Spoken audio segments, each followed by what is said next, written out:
Hello everyone, hope all of you are fine. Welcome to LIMS, Leiden Institute of Management and Sciences. This is our 8th lecture. I am Sundar Khan, your lecturer for the course of Academic Reading and Writing.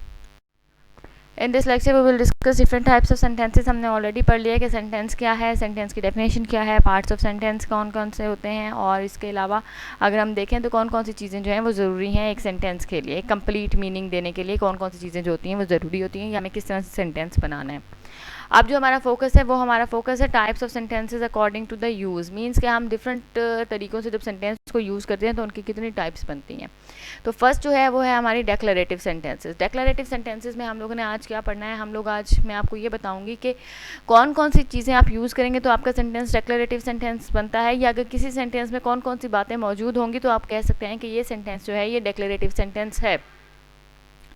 तो number first है declarative sentence states a fact and ends with a full stop. सबसे important चीज़ ये है कि ऐसा sentence जिसके अंदर कोई फैक्ट हमें बताया गया है, या कोई ऐसा सेंटेंस जिसमें हम कोई फैक्ट जो है वो बता रहे हैं और वो सेंटेंस जो है वो एंड हो रहा है फुल स्टॉप से, तो आप कह सकते हैं कि फुल स्टॉप से तो वैसे तो हर सेंटेंस ही जो वो एंड होता है, कंप्लीट सेंटेंस जो हम उसे कहते हैं वो फुल स्टॉप से एंड होता है। तो ये तो हर चीज़ हर सेंटेंस में ये जो है आप कह सकते हैं कि मस्ट होगा कि हर सेंटेंस जो है वो फुल स्टॉप से एंड हो। लेकिन जो इंपॉर्टेंट चीज़ है वो ये है कि जो सेंटेंस किसी हमें कोई फैक्ट बता रहा है, या अगर हम किसी सेंटेंस में कोई फैक्ट जो है वो बता रहे हैं तो उस सेंटेंस को हम कह सकते हैं कि वो डिक्लेरेटिव सेंटेंस है। इट स्टेट्स और declares something.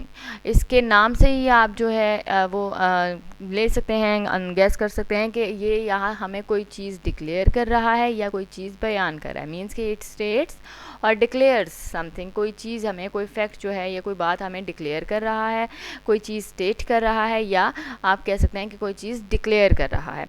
It is also known as a statement. Means के अगर कोई स्टेटमेंट दी जाती है रिगार्डिंग समथिंग तो उसको भी हम लोग डिक्लेरेटिव सेंटेंस, क्योंकि वो भी डिक्लेरेशन है ना, कोई चीज़ डिक्लेयर की जा रही है, कोई चीज़ स्टेट की जा रही है। तो कोई ऐसा सेंटेंस जिसमें कोई स्टेटमेंट बताई जा रही है या हम किसी सेंटेंस में कोई स्टेटमेंट बता रहे हैं तो उस सेंटेंस को हम लोग डिक्लेरेटिव सेंटेंस ही कहेंगे। Any statement that is positive and not negative is known as affirmative or assertive sentence. Means के अगर कोई सेंटेंस या कोई स्टेटमेंट जो कि पॉजिटिव है, उसमें निगेशन नहीं हो रही, वो नेगेटिव नहीं है, उसके अंदर आप किसी चीज़ की नफ़ी नहीं कर रहे, तो हम उसको कहते हैं अफर्मेटिव और असर्टिव सेंटेंस। अब यहाँ पे मैंने आपको एक और डेफिनेशन बताई है, दैट इज़ अफर्मेटिव सेंटेंसेस और असर्टिव सेंटेंसेस की डेफिनेशन। अगर कोई स्टेटमेंट हम बता रहे हैं तो स्टेटमेंट है तो वो डिक्लेरेटिव सेंटेंस हो जाएगा, ठीक है ना, बिकॉज हम कोई चीज़ डिक्लेयर कर रहे हैं। लेकिन अगर कोई हम स्टेटमेंट बता रहे हैं जो कि पॉजिटिव है और उसके अंदर हम निगेशन नहीं कर रहे, वो नेगेटिव नहीं है, हम जो है वो पॉजिटिव चीज़ बता रहे हैं, हम उसके अंदर जो है वो नेगेटिव एस्पेक्ट नहीं बता रहे, हम लोग जो आप कह सकते हैं इनकार नहीं कर रहे, तो हम उस सेंटेंस को अफर्मेटिव सेंटेंस का नाम देते हैं और असर्टिव सेंटेंस का नाम देते हैं। ठीक है, आप अफर्मेटिव कह दें या असर्टिव कह दें। तो ऐसी स्टेटमेंट या ऐसा सेंटेंस जिसके अंदर हम कोई चीज़ डिक्लेयर कर रहे हैं, कोई स्टेटमेंट बता रहे हैं, तो उस सेंटेंस को, और वो पॉजिटिव है, नेगेटिव नहीं है, तो उस सेंटेंस को हम लोग कहते हैं अफर्मेटिव और असर्टिव सेंटेंस। तो कोई आपसे पूछ सकता है कि अफर्मेटिव या असर्टिव सेंटेंसेस क्या हैं, तो आपने उसको ये चीज़ जो है वो स्टेट करनी है, ये चीज़ बतानी है। The subject usually comes before the verb. तो डिक्लेरेटिव सेंटेंसेस में क्या होता है, जो सब्जेक्ट होता है, जो हम ऑलरेडी डिस्कस कर चुके हैं लास्ट लेक्चर में, वो आता है वर्ब से पहले। सब्जेक्ट जो है वो वर्ब से पहले आता है। और ये जो है ये जनरल बात है कि it starts with a capital letter, ends with a full stop in writing and a drop in pitch in sentence. अब ये चीज़ जो है ये इंपॉर्टेंट है कि मैंने आपको ये पहले बताया कि हर सेंटेंस जो है वो एंड जो होता है वो फुल स्टॉप से ही होता है, और स्टार्ट जो होता है वो हमेशा कोशिश करें कि कैपिटल लेटर से ही स्टार्ट करें।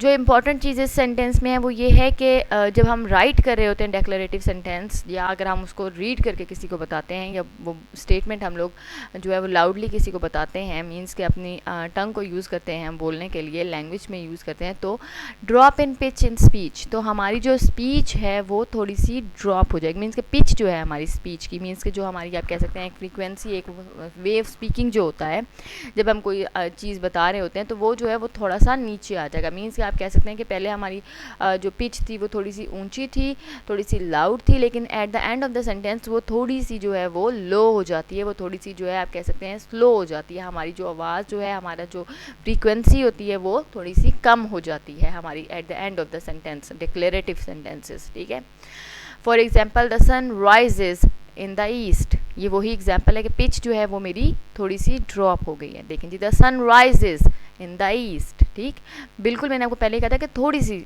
जो है ना वो ड्रॉप होगी, ज़्यादा नहीं। They are having fun, they are having fun, they are having fun. अच्छा, इसके अंदर अब ये है, आप देख लें दोनों सेंटेंसेस में डिक्लेरेशन हो रही है, स्टेटमेंट बताई जा रही है, फैक्ट बताया जा रहा है, तो ये जो हैं ये डेक्लरेटिव सेंटेंसेस हैं। अब हम बात करेंगे इम्पेरेटिव सेंटेंसेस की, कि इम्पेरेटिव सेंटेंसेस क्या होते हैं, किस तरह से जो हमें पता लगेगा कि ये सेंटेंस जो है ये इम्पेरेटिव सेंटेंस है, या अगर हम इम्पेरेटिव सेंटेंस राइट करें तो हमें किस तरह से पता लगेगा कि इसके अंदर कौन कौन सी चीज़ें जो हैं वो नेसेसरी हैं। तो an imperative sentence is one which expresses a request, command और एन ऑर्डर। तो ऐसा सेंटेंस जिसके अंदर हमें कोई रिक्वेस्ट की गई है, कोई कमांड की गई है, या कोई ऑर्डर दिया गया है, या हम कोई रिक्वेस्ट करते हैं किसी से, कोई कमांड किसी को देते हैं या किसी को कोई ऑर्डर देते हैं, तो ऐसे सेंटेंसेस को हम लोग कहते हैं इम्पेरेटिव सेंटेंसेस। यानी कि आपको मैंने डिक्लेरेटिव में बताया था कि कोई स्टेटमेंट, कोई फैक्ट, कोई डिक्लेरेशन होती है, ठीक है, फैक्ट्स बताए जाते हैं। यहाँ पर क्या होता है इम्पेरेटिव के अंदर, इम्पेरेटिव के अंदर हम लोग या तो रिक्वेस्ट करते हैं, या हम कमांड करते हैं, या फिर ऑर्डर दिया जाता है, ठीक है। तो ऐसे सेंटेंसेस जिसके अंदर या तो रिक्वेस्ट है, या फिर कमांड है, या ऑर्डर है, तो ऐसे सेंटेंसेस को इम्पेरेटिव सेंटेंसेस कहते हैं। एंड इम्पेरेटिव सेंटेंस जो है वो स्टार्ट होता है कैपिटल लेटर के साथ, एंड होता है फुल स्टॉप के साथ और एक्सक्लेमेशन मार्क के साथ, ठीक। तो यहाँ पे थोड़ा सा डिफरेंस आ गया है कि स्टार्ट तो कैपिटल लेटर से ही होगा, लेकिन ये दो तरह से एंड हो सकता है, या तो ये एक्सक्लेमेशन मार्क के साथ एंड होगा, या फिर ये फुल स्टॉप के साथ एंड होगा। और ये डिपेंड करता है कि आप सेंटेंस जो है वो किस तरह से राइट कर रहे हो, उसके अंदर आप क्या चीज़ लिख रहे हो, कौन से वर्ड्स यूज़ कर रहे हो, और उसके बाद आपने एक्सक्लेमेशन मार्क लगाना है या फुल स्टॉप लगाना है। तो ये चीज़ आपने अपने माइंड में रखनी है। Generally the subject is not mentioned and only the predicate is expressed. इसका मतलब ये है कि ये जो सेंटेंसेस हैं ये इस तरह से होते हैं कि इसके अंदर जो सब्जेक्ट होता है, सब्जेक्ट ऑफ द सेंटेंस, वो बहुत ज़्यादा जो है वो अक्सर औकात मेंशन नहीं होता, ठीक है ना, और सिर्फ जो प्रीडिकेट होता है वो ही एक्सप्रेस किया जाता है, ठीक। आप सब्जेक्ट जो है वो आप कहते हैं ना कुछ खुद ब खुद गैस करते हो, तो वो उस तरह से होता है। इसके अंदर क्या है, क्योंकि कमांड है, क्योंकि रिक्वेस्ट है, क्योंकि ऑर्डर है, तो इसके अंदर सब्जेक्ट जो है वो बहुत कम मेंशन होता है, और जो है प्रीडिकेट जो है वो ही ज़्यादा एक्सप्रेस करता है बात जो है वो, मतलब आप कह सकते हैं कि वर्ब और जो रेस्ट ऑफ द सेंटेंस होता है वो ज़्यादा वो चीज़ ज़्यादा मेंशन होती है इस तरह के सेंटेंसेस के अंदर। For example go to school, अब हमें नहीं पता किसे कहा जा रहा है कि गो टू स्कूल, लेकिन जो कह रहा है उससे पता है कि किसे कह रहे हैं, ठीक है ना। क्लोज द डोर, ये आप कह सकते हैं कि कमांड और ऑर्डर है कि क्लोज द डोर, ठीक। अगर हम इंटेरोगेटिव सेंटेंसेस की बात करते हैं तो इंटेरोगेटिव सेंटेंसेस के अंदर क्या होता है, इंटेरोगेटिव सेंटेंसेस के अंदर हम करते हैं क्वेश्चन। एक ऐसा सेंटेंस जिसके अंदर क्वेश्चन पूछा जा रहा है या आप क्वेश्चन पूछ रहे हैं, तो उस सेंटेंस को आप इंटेरोगेटिव सेंटेंस कहेंगे।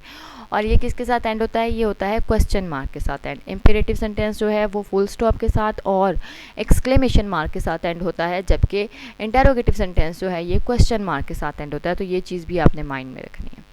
These types of sentences have a helping verb before the subject। ये देखिए यहाँ पे थोड़ा सा डिफरेंस यहाँ पे ये आया है कि ये जो है ये सेंटेंसेस वो सेंटेंसेस हैं जो कि सब्जेक्ट से पहले इनके इन सेंटेंसेस में एक हेल्पिंग वर्ब जो है वो मौजूद होता है।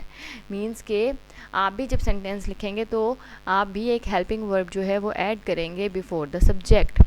द क्वेश्चन में be either of two types. Question जो है वो दो तरह का हो सकता है। अब उन्होंने बताया ना, क्योंकि हम लोग क्वेश्चन पूछ रहे हैं इंटेरोगेटिव सेंटेंसेस में, तो क्वेश्चन की टाइप्स वो बता रहे हैं कि क्वेश्चन किस तरह का हो सकता है। क्वेश्चन दो तरह का हो सकता है, ठीक है। Either the question is asked by wearing the subject and predicate of a declarative sentence in word order. Means यहाँ पे ये है कि हम लोग क्वेश्चन पूछ सकते हैं चेंज करके सब्जेक्ट और प्रीडिकेट को of declarative sentence in word order. Means कि एक डेक्लेरेटिव सेंटेंस है, एक स्टेटमेंट है, एक फैक्ट हमें बताया गया है, अब हमने उसको इंटेरोगेटिव सेंटेंसेस में चेंज करना है। और ये आपने अपनी बहुत ज़्यादा आप कह सकते हैं कि जब आपने पेपर्स वगैरह दिए होंगे तो आपको कहा जाता है कि इस सेंटेंस को इंटेरोगेटिव में चेंज करें, या आप इसके नेगेटिव और असर्टिव और इंटेरोगेटिव सेंटेंसेस बनाएं। तो उसमें क्या होता है कि हम लोग दो तरह से उसको बनाते हैं। एक तो हम लोग यूँ करते हैं कि हम लोग जो एक चेंज जो वर्ड ऑर्डर होता है डिक्लेरेटिव सेंटेंस का, हम उसको ही चेंज कर देते हैं, ठीक है। और दूसरा ये होता है कि हम लोग सेकंड जो चीज़ है हम क्या करते हैं, हम लोग question is asked by using N interrogative word. जो इंटेरोगेटिव वर्ड्स होते हैं जिसमें व्हाट, हु, वेयर, जो 5 W's होते हैं, हम उनको यूज़ करते हैं टू आस्क अ क्वेश्चन, ठीक है। या तो हम लोग वर्ड ऑर्डर चेंज कर देते हैं डिक्लेरेटिव सेंटेंस का टू आस्क अ क्वेश्चन, और we can use interrogative words to ask a question. और वो इंटेरोगेटिव वर्ड्स आप कह सकते हैं जो 5 W's होते हैं, हम उनको यूज़ कर सकते हैं क्वेश्चन पूछने के लिए। डिपेंड करता है कि कौन से सेंटेंस में कौन सा W हम लोगों ने यूज़ करके क्वेश्चन पूछना है, ठीक है। अब आई होप कि आपको ये चीज़ क्लियर है कि ये जो सेंटेंसेस होते हैं इंटेरोगेटिव सेंटेंसेस, इसके अंदर हम क्वेश्चन पूछते हैं। तो एक ऐसा सेंटेंस जिसके अंदर क्वेश्चन पूछा जा रहा है उसको हम इंटेरोगेटिव सेंटेंस कहते हैं। ये सेंटेंसेस एंड होते हैं with question mark. In sentences में हेल्पिंग वर्ब होता है बिफोर द सब्जेक्ट। और ये क्वेश्चन कौन से होते हैं इंटेरोगेटिव क्वेश्चन सेंटेंसेस, ये दो टाइप्स के होते हैं। एक तो ये कि आप वर्ड ऑर्डर चेंज कर देते हो डिक्लेरेटिव सेंटेंसेस का क्वेश्चन पूछने के लिए, और सेकेंडली जिसका यहाँ पे एग्जाम्पल है will you bring your book, ठीक है। और सेकेंडली क्या है, यहाँ पे जिस तरह आप कह सकते हो क्वेश्चन होगा you will bring your book, declarative sentence है you will bring your book, then उसको हमने क्वेश्चन कैसे बनाया, will you bring your book. और सेकंड क्या होता है, और क्वेश्चन किस तरह से पूछा जा सकता है, सेकेंडली क्वेश्चन इस तरह से इंटेरोगेटिव सेंटेंस बनाया जा सकता है। क्वेश्चन इस तरह से पूछा जा सकता है कि हु ब्रोक द ग्लास। आपने जो है वो इंटेरोगेटिव वर्ड्स जो हैं वो आपने इंट्रोड्यूस करवाए हैं अपने सेंटेंस के अंदर to make the declarative sentence into an interrogative sentence. अगर हम एक्सक्लेमेटरी सेंटेंसेस की बात करते हैं तो एक्सक्लेमेटरी सेंटेंसेस के अंदर क्या होता है, हम एक्सप्रेस करते हैं अ सडन और स्ट्रॉन्ग इमोशन और feeling such as happiness, sadness, anger, surprise, fear और एक्साइटमेंट। मीन्स के ऐसे सेंटेंसेस जिसके अंदर हम लोग फीलिंग्स या इमोशंस जो हैं वो शो कर रहे हैं, एक्सप्रेस कर रहे हैं, तो उन सेंटेंसेस को हम लोग कहते हैं एक्सक्लेमेटरी सेंटेंसेस। और इसके अंदर कौन कौन सी फीलिंग्स और इमोशंस हम शो करते हैं, हम हैप्पीनेस शो करते हैं, हम सैडनेस शो करते हैं, anger, surprise, fair and excitement. ये वो हमारी फीलिंग्स और इमोशंस हैं जो कि सडन और स्ट्रॉन्ग होते हैं, और हम इनको जब शो करते हैं with the help of words तो हम लोग उस सेंटेंस को कहते हैं exclamatory sentences. And exclamatory sentence can not be a single word. और एक और इम्पॉर्टेंट चीज़ जो है कि जो एक्सक्लेमेटरी सेंटेंसेस होते हैं ये कभी भी सिंगल वर्ड पे डिपेंड नहीं करते। It usually brings with a capital letter and ends with an exclamation mark. इसका भी आपको एंड और बिगनिंग का पता चल गया कि स्टार्ट तो कैपिटल लेटर से ही होते हैं, ये एक वर्ड के ऊपर डिपेंड नहीं कर सकते, और ये एक्सक्लेमेशन मार्क के साथ एंड होते हैं। और ये मार्क मैंने सामने बनाया हुआ है for your help. Sometimes a full stop is used to lessen the force of the exclamation. अच्छा, अब एक्सक्लेमेशन मार्क का मतलब ये होता है कि वो इमोशंस आपको शो करता है, ठीक है। लेकिन कभी कभी क्या होता है कि हम लोग सेंटेंस के ऊपर जब हम डिपेंड कर रहे हैं तो हम सेंटेंस की हेल्प से क्या करेंगे, हम लोग या आप कह सकते हैं कि हम लोग जो मीनिंग पहुंचाना चाह रहे हैं उसके लिए, या हम लोग सराउंडिंग देख के क्या करते हैं, हम लोग जो है एक्सक्लेमेशन मार्क की बजाय फुल स्टॉप भी यूज़ कर लेते हैं। इट डिपेंड्स कि हम सेंटेंस किस तरह से बना रहे हैं या किस तरह से हम अपने इमोशंस जो हैं वो कन्वे कर रहे हैं। तो आपने परेशान नहीं होना, आप लोग एक्सक्लेमेशन मार्क भी यूज़ करेंगे तो आपके बहुत ज़्यादा स्ट्रॉन्ग और सडन इमोशंस हैं, लेकिन कभी कभी इमोशंस शो करने के लिए आप लोग जब सेंटेंस लिखोगे तो आप उसके एंड में फुल स्टॉप भी लगा सकते हैं, मेंशन कर सकते हैं।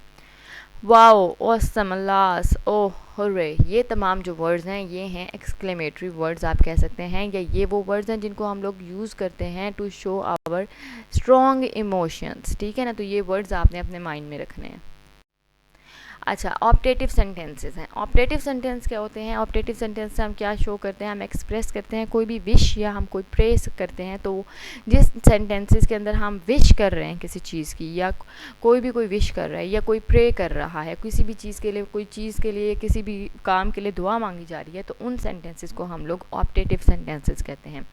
These sentences starts with a capital letter, ends with exclamation mark और full stop। और ये वाले sentences जो हैं ये भी full stop पे भी end हो सकते हैं और exclamation mark के ऊपर भी end हो सकते हैं, जो optative sentences होते हैं। For example, मैंने आपको example दे के बताया कि full stop पे कैसे end होंगे और जो आप कह सकते हैं exclamation mark पे ये किस तरह से end होंगे।